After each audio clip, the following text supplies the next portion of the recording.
Are there constructive things that you can do to help restore a culture of life? Find out next on this edition of Life Matters. Brian Johnston is the Western Director of the National Right to Life Committee. He has served in many capacities while advocating for innocent lives. And now here's our host, Brian Johnston.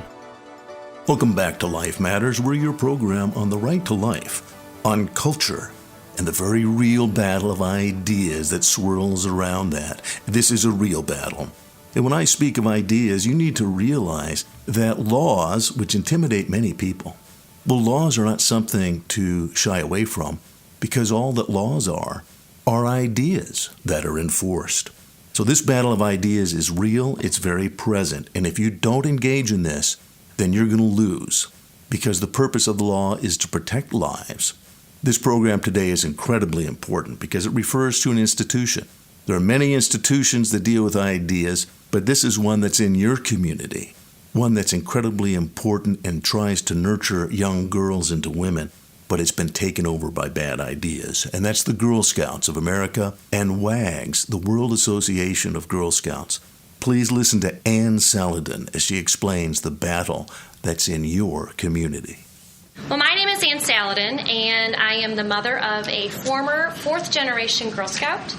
I'm from St. Louis. I have 4 children from the ages of 13 down to 2, and my oldest daughter is my former fourth-generation Girl Scout. I was a Girl Scout. My mother was my grandmother. And my daughter has left the Girl Scouts over pro-life concerns. And I have created a website called mygirlscoutcouncil.com, where I pull documentation from Girl Scouts' own resources, current resources, to show that there is a problem at every level. So at your local council level, at the national GSUSA level, and even at the international level, which is known as WAGS, where girls and funding is counted from our country. So the first thing I want to show you is this is a registration form. So when a girl becomes a Girl Scout, everybody fills out a registration form. And on that form, you'll see the Girl Scout logo on the top. And you'll also see at the bottom there is a registration fee of $15 per girl. And all of that money goes to the national level of the organization. So right away, there's a connection. Beyond that little troop that the girls are in and beyond their local council, the girls are counted in number and in finance with the national organization. I want to talk first of all about concerning memberships and partnerships that the organization has and involves our girls in. The first is with the international organization known as the World Association of Girl Guides and Girl Scouts, which we commonly refer to as WAGS. And you can see from Girl Scouts' own website that they will tell you that Girl Scouts of the USA makes up about 1/3 of the total WAGS membership. They also tell you on another part of their website that WAGS is the official umbrella organization for all 145 national Girl Scout and Girl Guide organizations in the world. Has a membership of 10 million. 10 million girls around the world are counted and funding this organization. In fact, if I pull out my daughter's own brownie vest, if I backtrack just a minute, I will tell you that my daughter was in Girl Scouts beginning in 1st grade.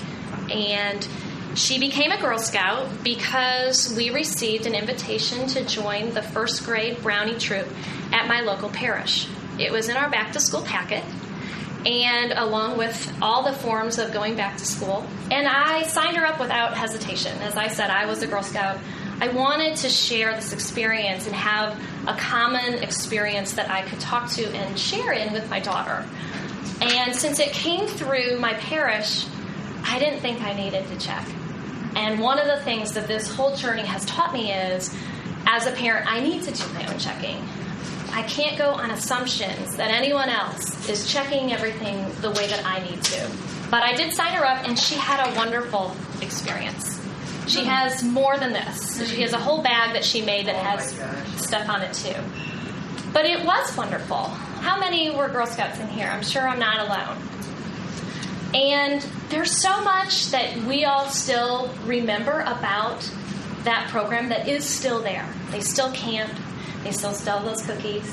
They still are clearly earning badges and patches, having fun, There's educational opportunities. My daughter had several religious awards that she earned, but it's not all that's there. And if my daughter could have just been a member of Troop 2531, she would still be a Girl Scout. She had the very best leader. All her friends were in it. And I participated with her. But her membership, her numbers, and her financial contributions didn't stop with that troop. And so that's where the concern is. Life Matters continues after this. This is an important update on assisted suicide in California. Assisted suicide at the moment is legal in California. What is not legal, though, is when third parties intervene and encourage someone to commit suicide. Assembly Bill 282 would change that and would protect those third-party outside agents as they promote and encourage suicide to these vulnerable people. Please stop Assembly Bill 282. Join our friends at stopassistedsuicide.com. And now back to more Life Matters with Brian Johnston. You're listening to Life Matters, and we're listening to Ann Saladin, who spoke at the National Right to Life Convention. Her website, mygirlscoutcouncil.com, is a tremendous resource for this battle of ideas, because there's institutions now dedicated to the wrong ideas, and you may not think so because they seem so nice. One is the Girl Scouts of America. You're going to hear reference to WAGs, which is World Association of Girl Scouts and Girl Guides. This is an organization that has been co-opted by radical feminists. I'm not saying mild feminists. We're talking about the most extreme radical elements of feminism, dedicated to teaching girls as young as 6 that when they grow up, being a mother is something you can cast away. That in fact, killing your child is a part of being a woman. This is the most radical and evil idea that we're currently confronting in our nation and in the world. You need to be prepared for it. And don't let 6-year-old girls be taught these things. This institution has crept into many churches. Be ready for this battle. Also, oftentimes and very regularly and consistently have WAGs sending delegates to different conferences and meetings and activities in the United States and beyond. And these delegates are there advocating for these very issues. This is just to show the history that this is not a brand new scenario. But in 2010, there was a UN conference entitled The Commission on the Status of Women. It's actually held every year, and it's in New York. WAG sends delegates, and GSUSA specifically sends delegates to this particular conference. So WAGs posted on their website, they were blogging about what their delegates were doing at this meeting, and said that we demand access to comprehensive sexuality information, services, and supplies for all young people. We needed it today, and today needed to be yesterday. And that sexual and reproductive health services should, at a minimum, be accessible, affordable, and safe. I try to be fair. This has been removed from their website. It was removed in February after, I don't know if anybody followed the cookie controversy this past spring. And I was on Fox News and Associated Press, and it was really interesting that disappeared the day after we mentioned it on national media. It didn't mean it didn't happen. I said, I have to give you credit. 4 years later, you took down one page. So there you go. But they're still doing it because after that, this year, in March of 2014, their delegates again attended that same conference. And this is their delegate. She was a speaker to the entire convention. And she said, "Today I represent the World Association of Girl Guides and Girl Scouts. And we must have universal access to health services, which are non-judgmental, confidential, and evidence-based, including sexual and reproductive health and rights." So you can go ahead, WAGs, and take down that slide. You can remove that page. The action is still there. The advocacy is still there. The representation of 10 million girls is still there. They advocate and they go to conferences on a variety of topics, including Rio 20, which is actually a conference on climate change. And here they said that one of their key messages was supporting comprehensive sexuality education programs and universal access to reproductive health services as part of a holistic approach to sustainable development. So abortion, safe and legal abortion, helps the environment. I know WAGS isn't alone in that thought, but I don't know how many groups go and advocate for that in the name of 5-year-old girls. While they were at that convention, their chairman, the adult who is in charge, reminded everyone that each one of you will have a role to play, that the WAGS delegates at Rio 20 represented each one of our WAGS members, you, in this process.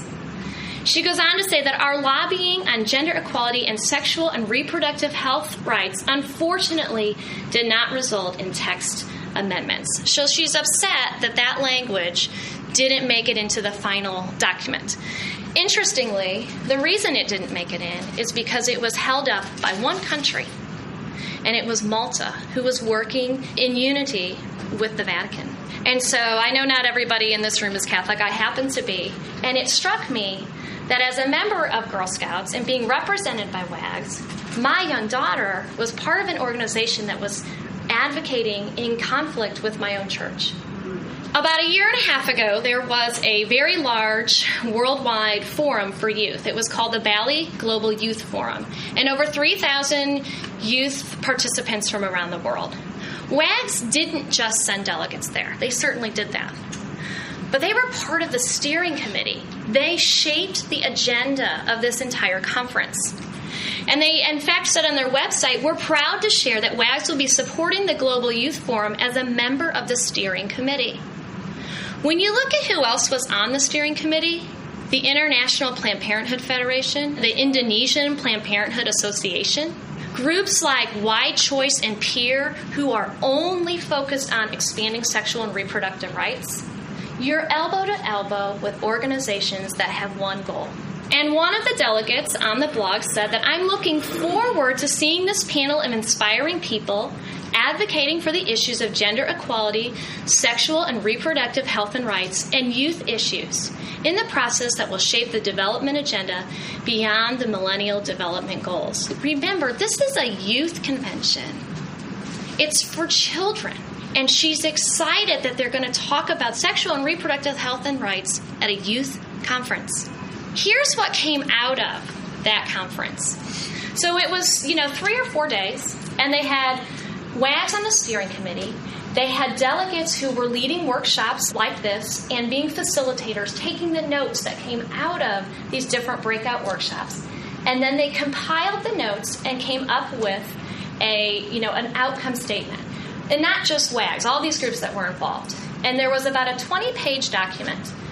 I am the first person to say that Girl Scouts and WAGS, they are involved in commendable things. Why can't it just be about things that we can all agree on? There are so many issues that are facing girls and youth.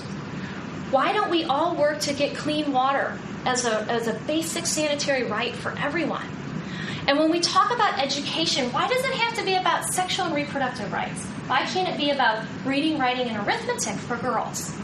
Even as simple as mosquito nets to prevent malaria. I don't know of anybody that would balk at those things. And while they include those types of issues, here's some of the other stuff that they recommended. For youth, decriminalization of abortion and elimination of parental consent, waiting periods, and age of consent requirements for underage abortions. It's a direct quote. Development of comprehensive sexuality education in partnership with young people that includes information on sexual orientation and gender identities that is free of religious intolerance. I think I know who that's a veiled comment to. And also the decriminalization of sex work and the elimination of mandatory medical checks, especially mandatory HIV, in the fulfillment of the rights of all young people to decent employment. So sex work is a right for decent employment for youth. Life Matters continues after this. You're pretty amazing. The reason I can say that is America's founders said that about you. That's right. They said that every human being is created by a creator and given rights by that creator Those rights are not given by the government. It's the government's job to protect those rights. And the very first and most important is the right to be alive, the right to life. If you want to be involved in the national effort, go to nrlc.org. And now back to more Life Matters. Here's some of the events that the delegates could choose to participate in. You have adolescent and youth sexual and reproductive rights, or they could go see what does the new medical abortion look like. You could also go to Delivering Choice and Rights, how Marie Stopes International reaches women around the world. You could go see a session entitled Saving Lives and Respecting Rights, disseminating the World Health Organization's safe abortion guidance. And if you wanted to catch a movie, you could go see Abortion Worldwide by the Guttmaker Institute. And did the WAGS delegates participate in these types of activities? They did. On the blog on WAG's website, you have an entry saying, I started my morning, not with a cup of coffee, but by attending a session about the sexual and reproductive rights for youth. And the girl who attended was 16 years old. WAGS is for me, that's why I took my daughter out. I could not have her at any age, let alone as a little one, be counted in the numbers and help to finance an organization that had a message that was so in conflict with what we were trying to teach her at home. So that's, for me, a very direct, conflict. GSUSA is also a member organization of several other organizations. This is just one of them. It's called the Coalition for Adolescent Girls. You'll notice that GSUSA is listed as a member organization, and right underneath is Marie Stopes International. Here's their agenda, part of their agenda. They want to place adolescent girls at the center of international and national action and investment on maternal health, including family planning, nutrition, and abortion-related care. They also think that girls should have access to a full range of sexual and reproductive health services and supports. Now, even though WAGS was for me, very direct, some people say, gosh, that's so far removed, that's not happening in my troop. I would always challenge that and say that you are funding this and you are being counted. That 10 million girls, my daughter was one of those girls. She's part of that 10 million. She's strengthening that message by being a part of that. But people still, that's too far removed. And so I like to bring it down to the level of what's in the hands of the girls and what kind of badges are they earning. So we'll have a few examples that might cause some concern. Girl Scouts has a curriculum series. It's called The Journeys. And it starts with kindergartners. It goes all the way through high school.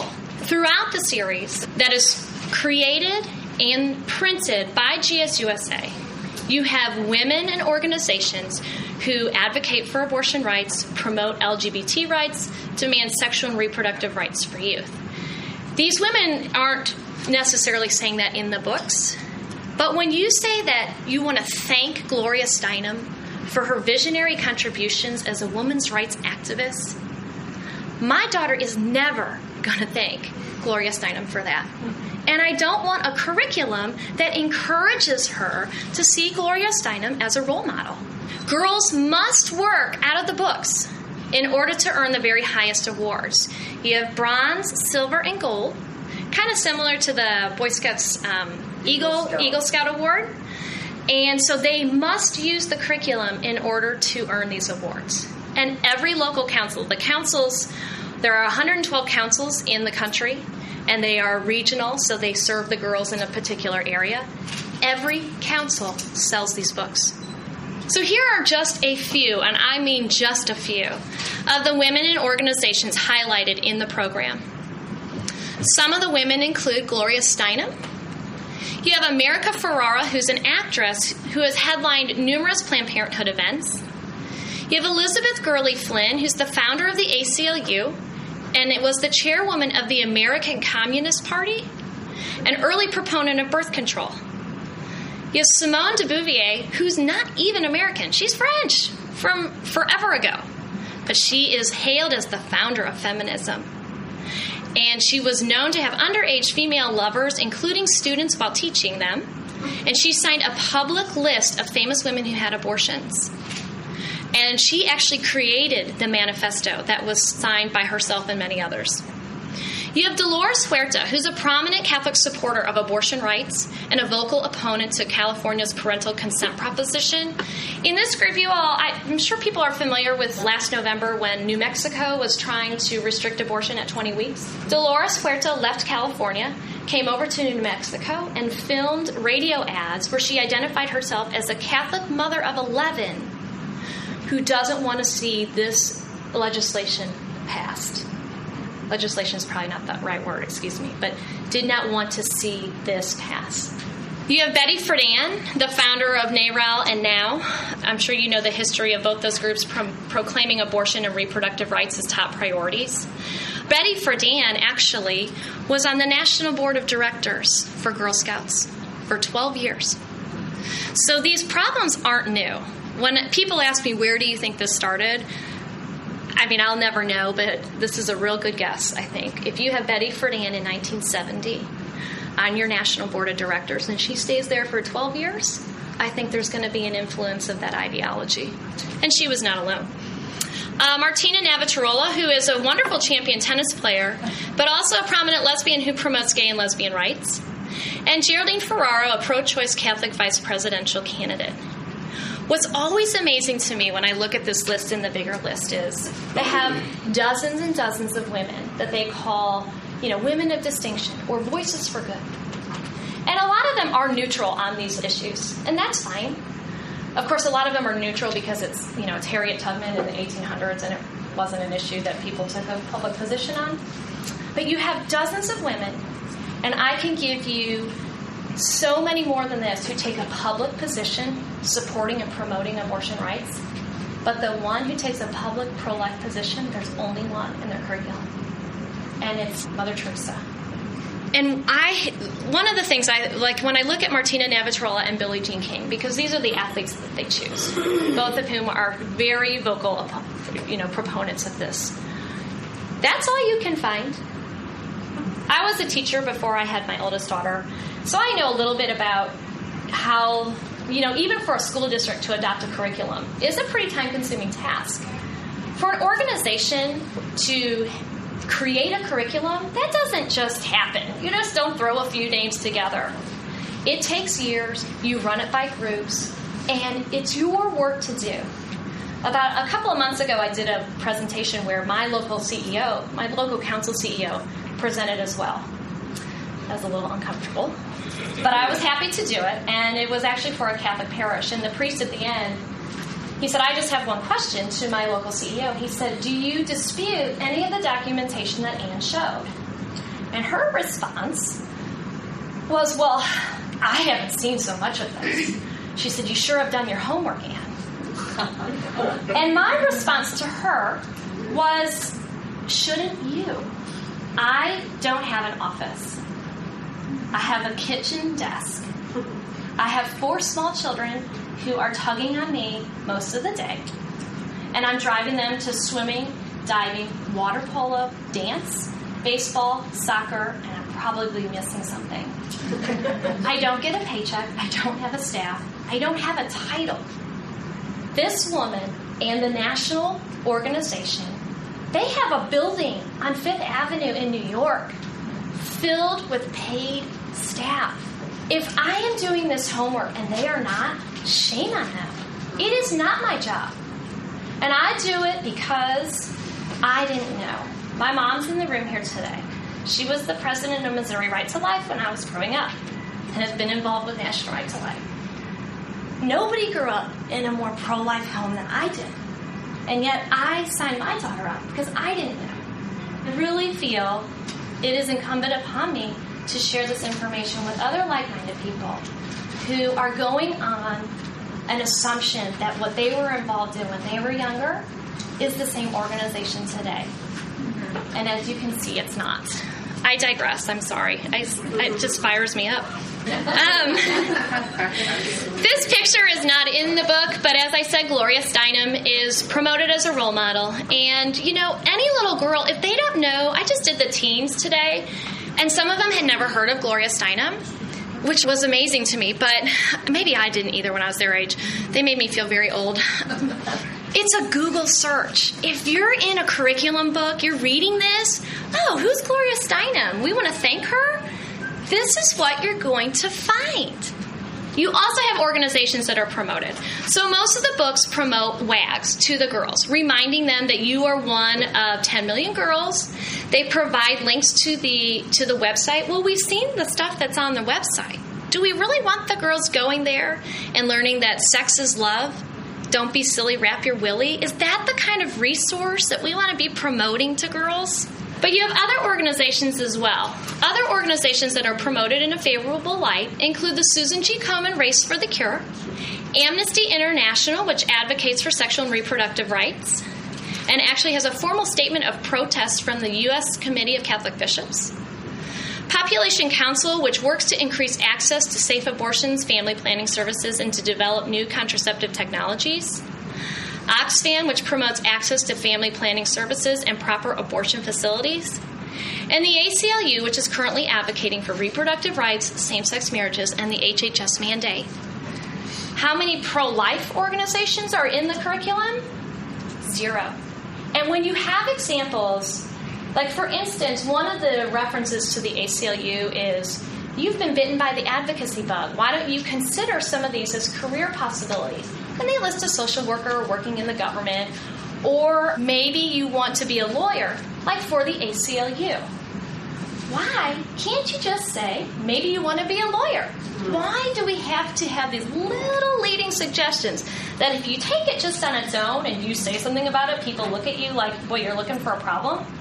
But when you stack it all up together and you see the bias, it's undeniable, and it's not accidental. You're listening to Life Matters, and in particular, you've been listening to Ann Saladin. She has the website mygirlscoutcouncil.com, mygirlscoutcouncil.com. She spoke at the National Right to Life Committee. I want to urge you to prepare for the battle that's swirling around you. It's a battle of ideas, and ideas have consequences. If you're not ready, the wrong ideas will be put into place, and you might buy into them. Laws are ideas that are put into place. This is an election year. As it is, you need to look at who the people are that want to put ideas in place. You need to be prepared for the battle on every level if you're going to be a functioning member of society. Be ready. Be ready to stand up for life. Be ready to explain what you believe and why. Give reasons. Be understanding. In all that you do, get understanding and get wisdom. This battle is real and it's on us now. Life Matters is a production of the California Pro-Life Council, the state affiliate of National Right to Life.